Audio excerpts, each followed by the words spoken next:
The roasted chicken smelled savory, and the family was laughing. I sat at the table, my joints throbbing with the usual dull ache, trying to force a smile. My mother, Patrice, and my stepfather, Victor, were basking in the glow of attention. Then my grandfather, Arthur, oblivious to the undercurrents of the past 10 years, turned to me, his kind eyes wrinkled with warmth. "Sophia, sweetheart," he asked, his voice cutting through the noise. "Since you've been doing so well this month, have you finally started saving up for that accessible apartment you always dreamed of?" The question was simple, innocent. The reaction was not. Patrice's forced smile instantly vanished, replaced by a flash of panicked rage so fierce it was terrifying. Victor dropped his fork with a loud clatter and barked a laugh that sounded utterly fake. "Arthur, don't you worry Sophia with finances. She has enough on her plate."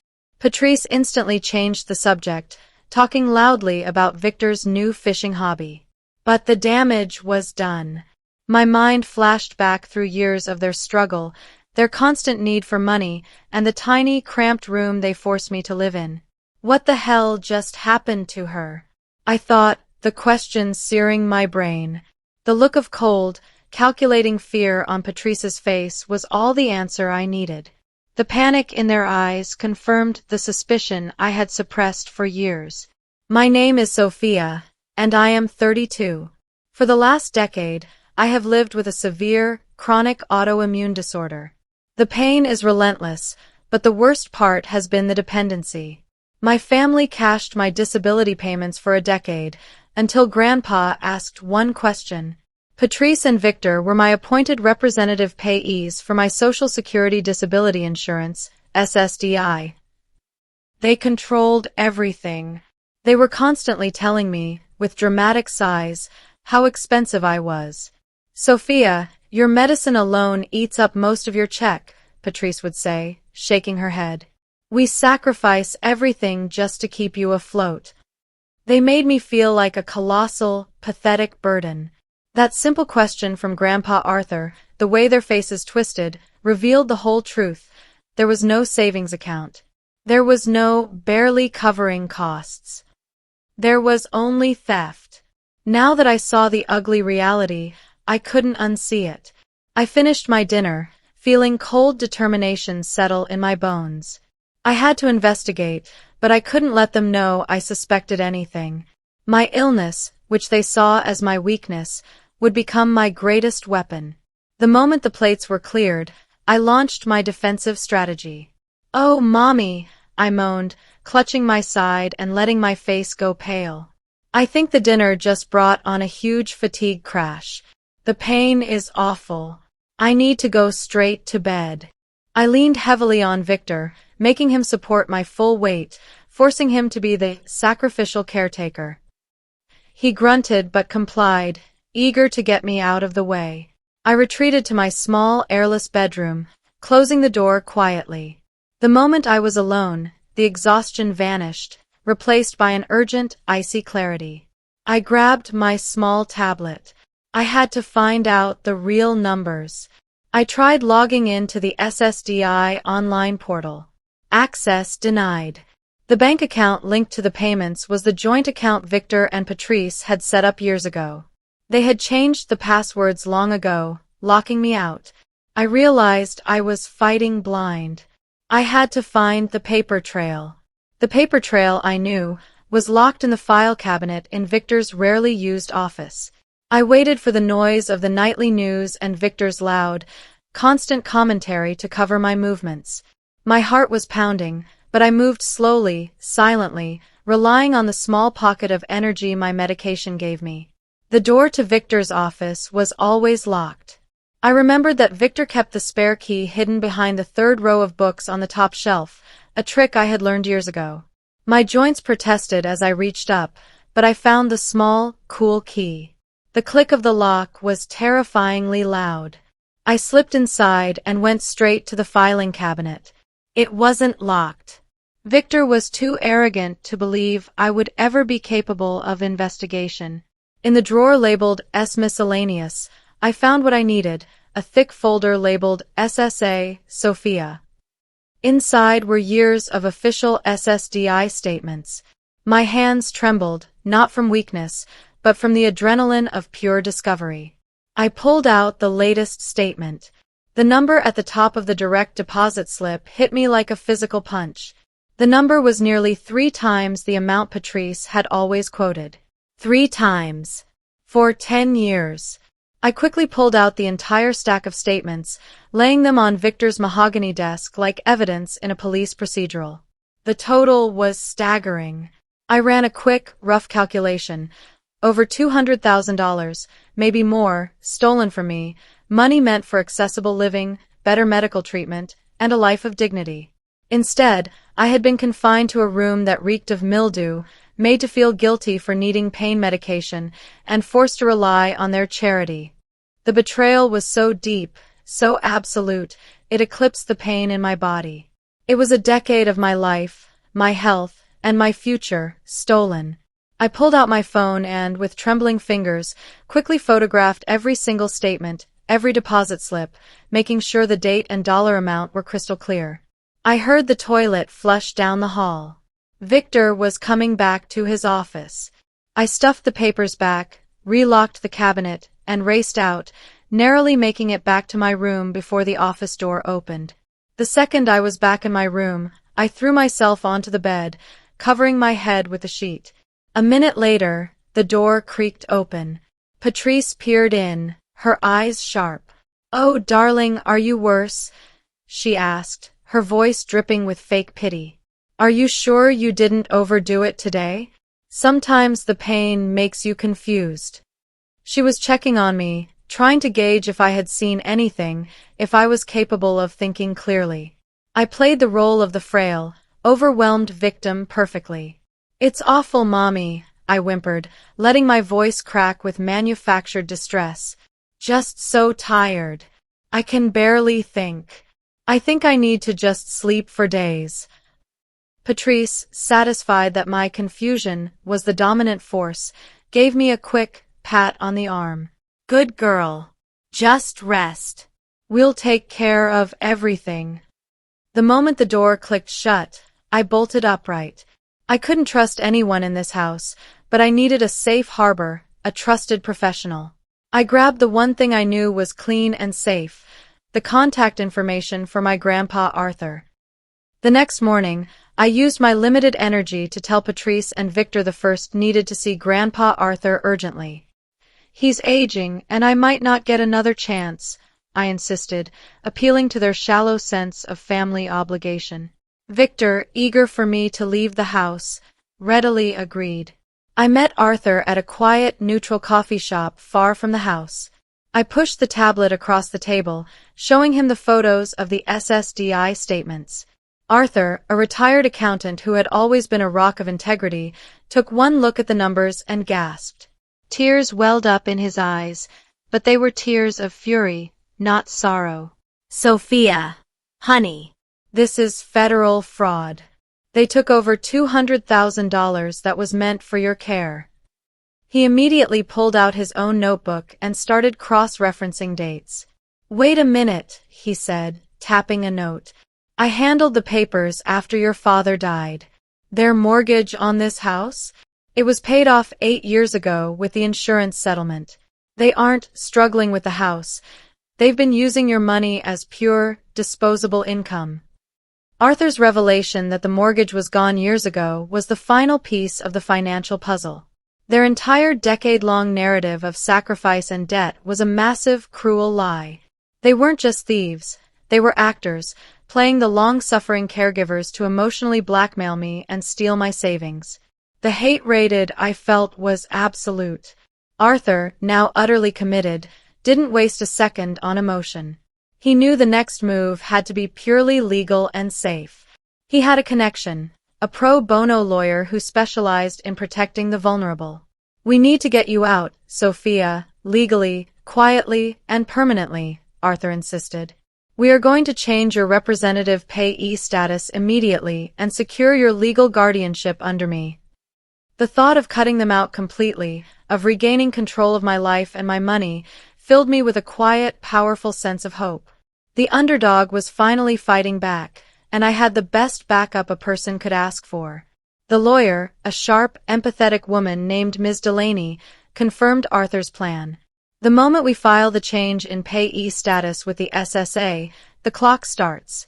They'll know in about 30 days.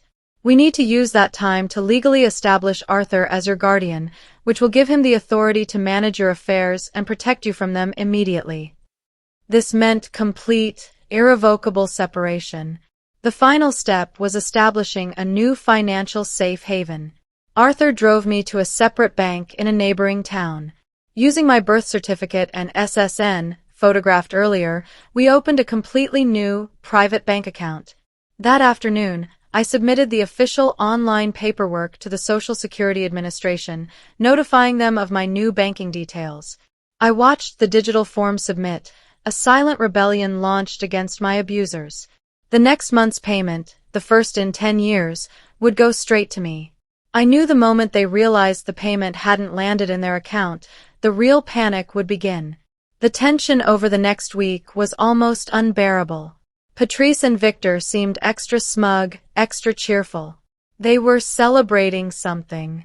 Over dinner one night, Victor clapped his hands together. "We did it, Patrice. The paperwork is finalized. We are getting the new ski boat." Patrice squealed, hugging him tightly. "It's so beautiful. We deserve this, Victor, after all the sacrifices we make." Victor loudly described the boat's cost, the new engine, and the fancy trailer they were buying. My mind, fueled by the cold clarity of betrayal, did the math immediately. The price of that luxurious ski boat was almost exactly the amount of my entire annual SSDI payments, down to the last cent.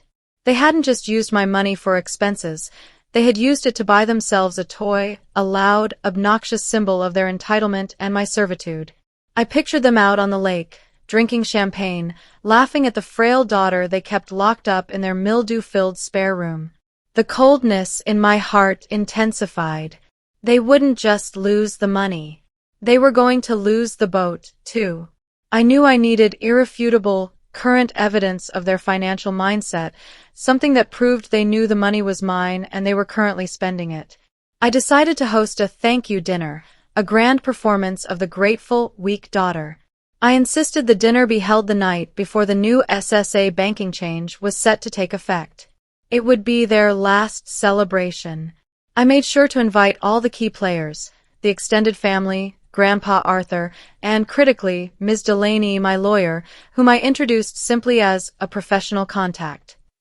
It was the perfect stage for the final act. I also needed Victor's phone, and I knew how to get it. I was good at distractions.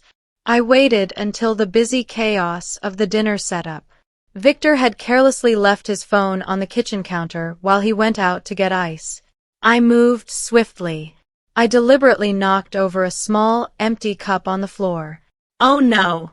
I'm so sorry. I'm so clumsy." I groaned loudly, collapsing dramatically onto the floor near the counter. As Victor rushed over to help me up, distracted and annoyed, I managed to snatch his phone and quickly activate the specialized, silent app one had downloaded.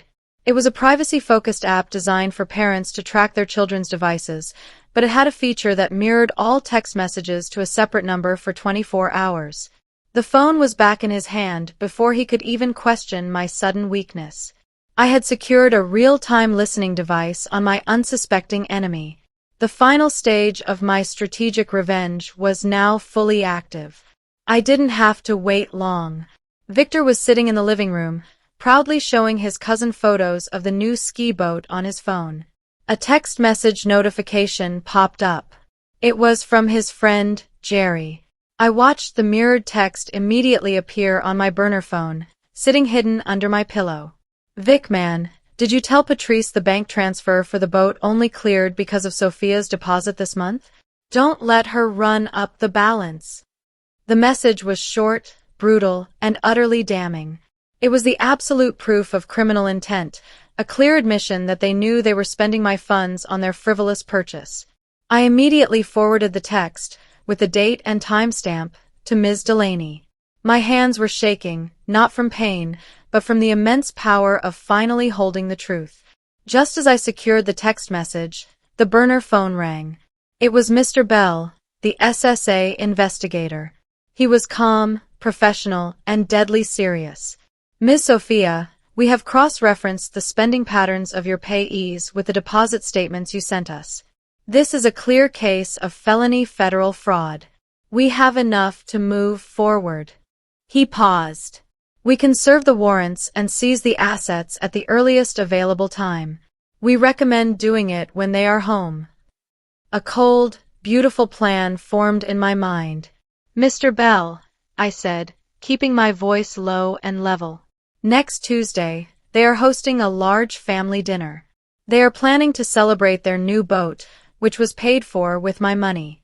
I would like your surprise visit to be precisely at 7 p.m. next Tuesday. The next 4 days were the hardest. I had to maintain the illusion of the grateful, fragile daughter while preparing for my complete, permanent escape. Ms. Delaney worked quickly, finalizing the legal guardianship papers that named Grandpa Arthur as my sole representative. The papers were sealed, meaning Patrice and Victor wouldn't know until it was too late. I reviewed the final legal documents, signing them with a steady hand. The most important detail was the accompanying restraining order, which would legally prevent Patrice and Victor from contacting me, abusing me, or even coming near Arthur's home once the warrants were served. I was building an iron curtain of legal protection around myself. The countdown was on. I would be safe, legally protected, and free before they even realized their massive theft had been exposed to the entire world. The sheer arrogance of Patrice and Victor was incredible. They were so convinced of my incapacity and their own cleverness that they didn't even notice my preparations. They were too busy talking about the dinner.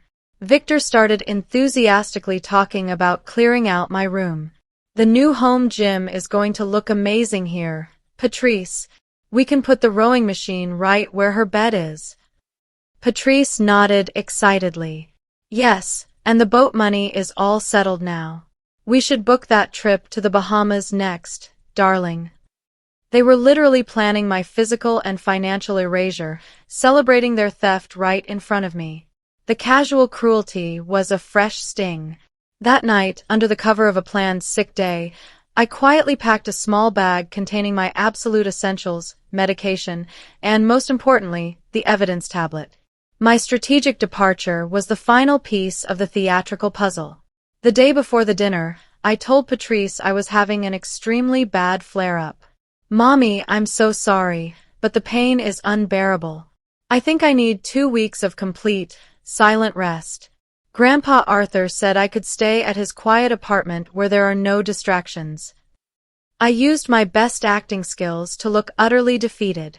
Patrice's relief was palpable. Oh, thank goodness, Sophia. Yes, go rest. Victor and I have so much to do for the dinner. She ushered me out the door, happy to have the burden gone for the night. She thought I was fleeing out of sickness. She didn't know I was fleeing for good. Arthur was waiting discreetly 2 blocks away. The moment I got into his car, the legal restraining order was filed. I was safe, and they were trapped. The next evening, the night of the thank you dinner, I was sitting safe and sound in Arthur's apartment. I had my tablet open, waiting. I had coached Arthur on his role. He was to arrive at the dinner fashionably late, ensuring he was present for the climax. I watched the clock tick down to 7 p.m. The dinner was in full swing. I knew Patrice and Victor would be playing the proud, sacrificing hosts, basking in the glow of their fake victimhood and flaunting their stolen wealth. They had no idea that the front door was about to be opened by the federal government. The tension was almost overwhelming. The clock hit 7 p.m. I imagined the scene in my old house, the laughter, the boasting, the clinking of glasses. And then, the sharp, authoritative sound of the doorbell. I pictured Patrice, annoyed by the interruption, walking to the door. I knew she would throw it open, expecting a clumsy neighbor or a delivery. Instead, I knew she would be face to face with the end of her life of lies. My hands tightened around my phone. The sound of the television news report, which Arthur had tuned into, was a dramatic contrast to the silence of the room. The local news had a minor flash. Federal agents spotted in lakeside suburb. I knew that was them. My phone buzzed. It was a text from Arthur, short and simple. "They are here." Patrice had opened the door to Mr. Bell, the SSA investigator, and two uniformed federal marshals. The sheer, terrifying authority of the government agents, standing right in her dining room, would be enough to shatter her performance. I could vividly picture the scene. The entire extended family, the aunts, uncles, and cousins who had believed Patrice's lies for years, were witnesses. Patrice, always the actress, would try to play the confused, innocent mother. Mr. Bell, however, would be utterly unimpressed. He would hold up the warrant, the sound of his official, crisp voice cutting through the noise. Victor would likely try to intervene, but the presence of the marshals would shut down his aggression immediately. The dramatic irony was absolute. They had organized this dinner to show off their success. Instead, it was the stage for their total and public humiliation. I received a text from Arthur seconds later. "Victor is resisting. Patrice is screaming mistake." I knew the agents would quickly gain control. Mr. Bell was precise. He didn't waste time on accusation. He presented the evidence. I pictured him projecting the damning documents onto the living room wall. The 10 years of stolen deposit slips, the text message from Jerry proving the boat purchase, and the final guardianship order naming Arthur. The evidence was irrefutable. Every single family member would see the cold, hard numbers of their betrayal. The most devastating moment, I knew, was when Patrice would look around for me. She would be desperately screaming for Sophia, her docile, frail daughter, to come out and save her, to play the weak victim one last time. But I wasn't there. Arthur's next text confirmed my hope. "She is demanding you come out and fix this. I just told her you are legally safe and under my protection now." The public declaration of the guardianship, confirming my escape and her loss of control, was the final piece of the poetic justice. Patrice, the manipulator, had been manipulated. The federal marshals cuffed Victor and Patrice, leading them out past the horrified faces of the family. I could almost hear the click of the handcuffs, the most beautiful sound in the world. I imagined their horrified, final looks at the house, the boat, the life of stolen luxury that was now being seized by the federal government.